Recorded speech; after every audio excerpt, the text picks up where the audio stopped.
इधर धमतरी में कांग्रेस के मेयर कैंडिडेट विजय गुलछा का नामांकन निरस्त होने पर कांग्रेस बीजेपी के बीच में आज और तेज बयान चले। टिकट वितरण से नाराज कार्यकर्ताओं के इस्तीफे और बगावत से सियासी गलियारे में हलचल बढ़ी हुई है। शहर सरकार जंग को लेकर और क्या क्या ट्विस्ट दिन में दिखाई पड़े, देखिए।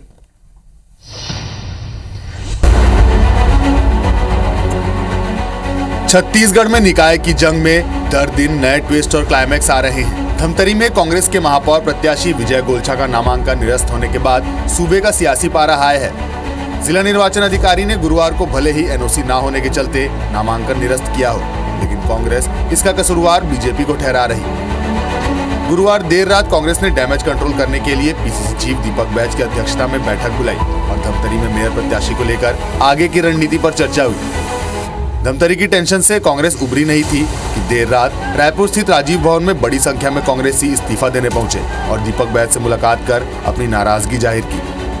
अपनी बातें मेरे पास रखे, हम लोगों ने सुने हैं, फिर मैंने अध्यक्ष और बाकी लोग चर्चा करने पर क्या स्थिति बनता है उसको देखें। कल ही बार हमारे पास समय, स्वाभाविक सा है, कार्यकर्ता है, उनके साथ जुड़े हैं तो अपनी बातें रखने हैं, हम लोगों ने सुने उनकी बात। टिकट कटने के बाद तो स्वाभाविक सा है कि किसी भी दल में हो आरोप लगाते हैं।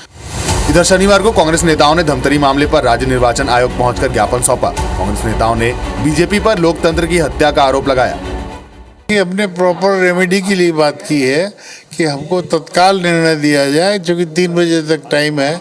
गलत ढंग से, अवैधानिक तरीके से और पद का दुरुपयोग करके इसका नामांकन रद्द किया गया है। कांग्रेस के आरोपों पर बीजेपी ने पलटवार करते हुए कांग्रेस में परिवारवाद और पैसा चलने का आरोप लगाया और कहा कि कांग्रेस अपनी विफलता का ठीकरा भाजपा पर फोड़ती है।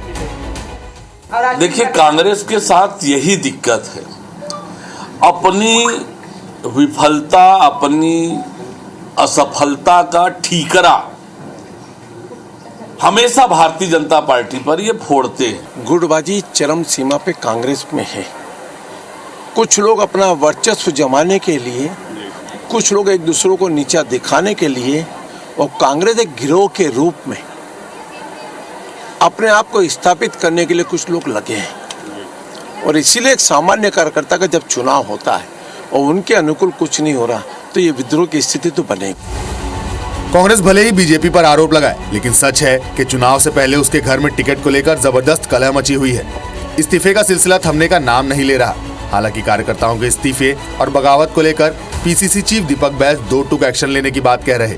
टिकट वितरण के बाद भी कहीं तनाव का स्थिति कहीं पे भी किसी जिले में नहीं रहा और आज ठीक है, कुछ एक दो जगह नाराजगी हुई और उसके लिए हम लोग जिला कांग्रेस अध्यक्षों को निर्देशित कर दिए हैं। सीनियर नेताओं का टीम बनाएंगे, नाम वापसी तक उनसे चर्चा कर नाम वापसी कराएंगे अगर कहीं डबल नॉमिनेशन हुआ है तो। वैसे टिकट बंटवारे के साइड इफेक्ट से बीजेपी भी अनछुई नहीं रही। गुरुवार को सुकमा में बीजेपी के बागी अध्यक्ष प्रत्याशी लच्छू राम के समर्थन में 100 से अधिक भाजपा कार्यकर्ताओं ने बीजेपी को बाय बाय कह दिया। यानी जैसे जैसे चुनाव की तारीख नजदीक आ रही, टिकट को लेकर दोनों खेमे में खलबली मची है। ऐसे में चुनाव से पहले बीजेपी और कांग्रेस दोनों के सामने बड़ी चुनौती है अपनों की नाराजगी को दूर करने की। उसी की चुनावी नैया पार लगेगी। Bureau report, IBC 24।